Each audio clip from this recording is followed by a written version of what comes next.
ആലപ്പുഴ പുറക്കാട് കടൽ വീണ്ടും ഉൾവലിഞ്ഞിരിക്കുന്നു. തീരത്ത് നിന്ന് 25 മീറ്ററോളം പടിഞ്ഞാറോട്ട് ചെളി അടിഞ്ഞു. 100 മീറ്ററോളം സ്ഥലത്താണ് ചെളി അടിഞ്ഞിരിക്കുന്നത്.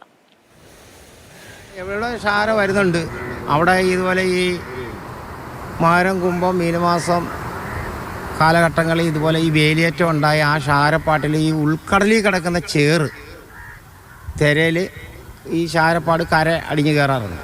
സുനാമിയുടെ ഒന്നുമല്ല, ഇത് ചാകരയുടെ ചേറിങ്ങനെ എല്ലാം ലാസ്റ്റ് ചാകരയുടെ സമയമാണ്, ലാസ്റ്റ് ചാകര ഉൾവലിയുന്ന സമയം. അപ്പോഴത്തേക്ക് പിന്നെ ഈ ചേറ് പോയിട്ട് അടുത്ത കടൽ കൂടുമ്പോഴാണ് ഇനി ചാകര എവിടെയെങ്കിലും ഉറക്കുന്നത്. രഘുനാഥ് നാരായണൻ വിവരങ്ങളുമായിട്ട്. രഘു, ഈ വീണ്ടും ഇതേ പ്രതിഭാസം ഉണ്ടാവുകയാണ്.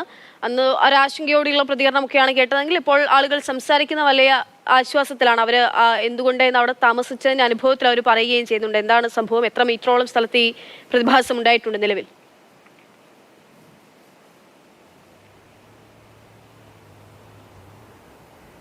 കടലിനെ കുറിച്ച് അക്ഷയ പറഞ്ഞതുപോലെ തന്നെ കൂടുതൽ അറിയാവുന്നത് അതിൻ്റെ കരയിൽ താമസിക്കുന്നവരാണ്, മത്സ്യത്തൊഴിലാളികൾക്കാണ്. അവരോട് സംസാരിച്ചപ്പോൾ അവർ പറയുന്നത് ഈ മേഖലയിൽ സാധാരണ നിലയിൽ തന്നെ ചാകര ഉണ്ടാകാറുണ്ട്. ആ ചാകര ഒഴിയുന്നതിൻ്റെ, അടുത്ത ചാകര അടിയുന്നതിൻ്റെ ഒരു സ്വാഭാവികമായി തന്നെയുള്ള പ്രതിഭാസമാണ് ഇങ്ങനെ സംഭവിക്കുന്നത്. നമുക്ക് ദൃശ്യങ്ങളിൽ നിന്ന് തന്നെ കാണാം. അതായത് ചെളി വന്ന് തീരത്തടിയുക. നമ്മൾ സാധാരണ നിലയിൽ പാടത്തൊക്കെ കാണുന്ന രീതിയിലുള്ള ചെളി വന്ന് തീരത്ത് അടിഞ്ഞിരിക്കുകയാണ്. ഏകദേശം 25 മീറ്ററിലധികം കടൽ പിന്നോട്ട് പോയിട്ടുണ്ട്.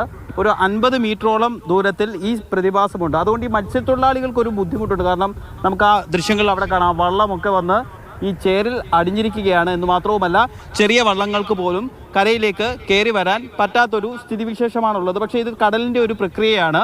കുറച്ച് ദിവസങ്ങൾക്കകം ഇതൊരു സ്വാഭാവിക പ്രക്രിയയായി തന്നെ തിരിച്ച് വീണ്ടും കടലിൻ്റെ ഒരു പൂർവ്വ സ്വഭാവത്തിലേക്ക് മാറാം. നമുക്ക് അതിൻ്റെ ഒരു വ്യത്യാസം തന്നെ ഈ ദൃശ്യങ്ങളിൽ നിന്ന് മനസ്സിലാവുന്നുണ്ട്. ഇവിടെ തൊട്ടടുത്ത് ചെളിയുണ്ട്, പക്ഷേ തൊട്ടപ്പുറത്തേക്ക് മാറി തിര വന്ന് തീരത്തേക്ക് അടിയുന്നുമുണ്ട്. ആ നേരത്തെ പറഞ്ഞതുപോലെ തന്നെ നമ്മളോട് ആളുകൾ സംസാരിച്ചതുപോലെ തന്നെ ഇതൊരു പ്രകൃതിയുടെ സ്വാഭാവികമായിട്ടുള്ള പ്രതിഭാസമാണ്. ഒരാഴ്ച മുൻപുണ്ടായിരുന്നു. അപ്പോൾ ഈ സമുദ്ര ഗവേഷണ വിദഗ്ധരൊക്കെ സ്ഥലത്തെത്തി. അങ്ങനെ ഒരു പേടിക്കപ്പെടാനുള്ളൊരു ആശങ്ക, ഒരു അവസ്ഥയില്ല എന്നാണ് പറയുന്നത്. പക്ഷേ ആളുകൾക്കൊക്കെ, അല്ലെങ്കിൽ നമ്മളെപ്പോലുള്ള മാധ്യമപ്രവർത്തകർക്ക് ഒരു ആശങ്ക എന്ന് പറയുന്നത് പണ്ടത്തെ ഒരു സുനാമിയുടെ ഒരു പേടിയാണ്. പണ്ട് അങ്ങനെ കടലിലേക്ക് പോയി കൂറ്റൻ തിരമാല അടിച്ചു വന്ന് വളരെ വലിയ ജീവഹാനിയൊക്കെ സംഭവിച്ചതിന്റെ ഒരു പേടിയിൽ നിന്നാണ് ഈ കടൽ ഉൾവലിയുമ്പോൾ സ്വാഭാവികമായി തന്നെ നമ്മൾ ഇവിടേക്ക് വരുന്നത്. ആ സുനാമി ഓർമ്മയൊക്കെ ഉണ്ട്. അതുകൊണ്ട് തന്നെ ഇങ്ങനെയുള്ള പ്രതിഭാസമൊക്കെ കാണുമ്പോൾ കൂടുതൽ കടലിനടുത്ത് താമസിക്കാത്ത ആളുകൾക്ക് അതിനെപ്പറ്റി അറിയില്ല. അപ്പോൾ നമുക്കൊക്കെ ഒരു ആദ്യം ഉണ്ടാകും ഉള്ളിൽ. ഇപ്പോൾ അവരെന്താണ് പറയുന്നത്? സാധാരണ ഈ മാസങ്ങളിലൊക്കെ തന്നെയാണോ ഈ ഒരു പ്രതിഭാസം ഉണ്ടാകുന്നത്? ഈ വേനൽക്കാലത്താണോ? എങ്ങനെയാണ് ആ ഒരു പ്രതിഭാസത്തെ പറ്റി എന്താണ് അവർ പറയുന്നത്?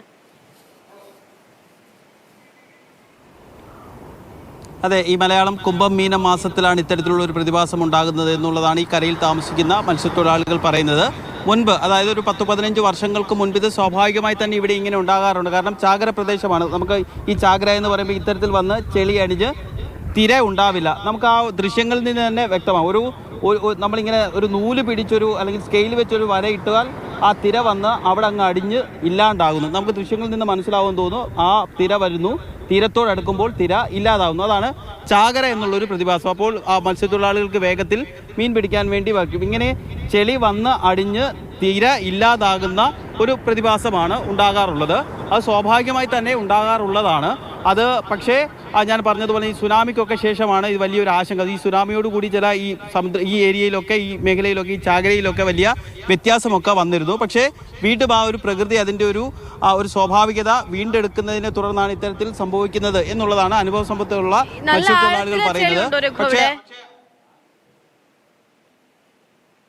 പറയേണ്ടത് ശാസ്ത്രജ്ഞരാണ്. കഴിഞ്ഞ തവണ അവരിവിടെ സന്ദർശനം നടത്തിയിരുന്നു.